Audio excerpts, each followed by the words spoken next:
बिस्मिल्लाहिर्रहमानिर्रहीम। नबी अल्लाह दे नेक बंदे हो, अज एक नुस्खा तुसीं ਇਹ ਲੈ ਕੇ ਤੇ ਆਪ ਦੀ ਖਿਦਮਤ ਵਿੱਚ ਹਾਜ਼ਰ ਹੋ ਗਏ ਤੇ ਇਸ ਨੂੰ ਜ਼ਰਾ ਆਪਣੇ ਦਿਲ ਦੇ ਕੰਨਾਂ ਨਾਲ ਸੁਣ ਲਓ।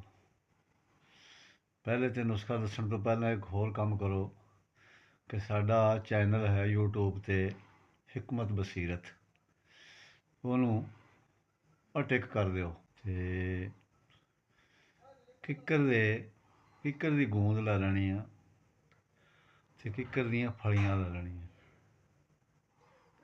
ਦੋ ਚੀਜ਼ਾਂ ਹੋ ਗਈਆਂ। ਦੇਸੀ ਨਮੋਲੀ ਉਹ ਵੀ ਹਮ ਵਜ਼ਨ ਲੈ ਲੈਣੀ ਆ। ਤੁੰਮਾ ਉਹ ਵੀ ਹਮ ਵਜ਼ਨ ਲੈ ਲੈਣਾ।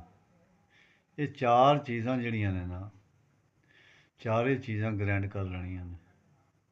ਗ੍ਰੈਂਡ ਕਰਕੇ ਤੇ ਕੈਪਸੂਲ ਭਰ ਲੈਣੇ। ਫੁੱਲ ਸਾਈਜ਼ ਜਿਹੜੇ ਕੈਪਸੂਲ, ਵੱਡੇ ਕੈਪਸੂਲ ਹੁੰਦੇ, ਉਹ ਭਰਨੇ ਆ।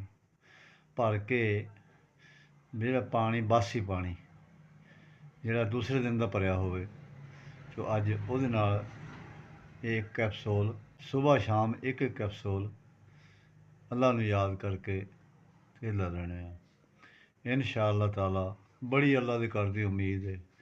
ਅੱਲਾ ਜਦੋਂ ਕੱਟਣ ਤੇ ਆ ਜਾਏ ਤੇ ਸਵਾਹ ਦੀ ਚੂੰਡੀ ਤੋਂ ਕੱਟ ਦਿੰਦਾ, ਤੇ ਨਾ ਕੱਟੇ ਤਾਂ ਨਾ ਸਰਜਣ ਕੁਛ ਕਰ ਸਕਦੇ ਆ ਤੇ ਨਾ ਦੁਨੀਆ ਦੀ ਕੋਈ ਤਾਕਤ ਕੁਛ ਵੀ ਨਹੀਂ ਕਰ ਸਕਦੀ ਜਿੰਨੇ ਚਿਰ ਅੱਲਾ ਨਾ ਚਾਹਵੇ।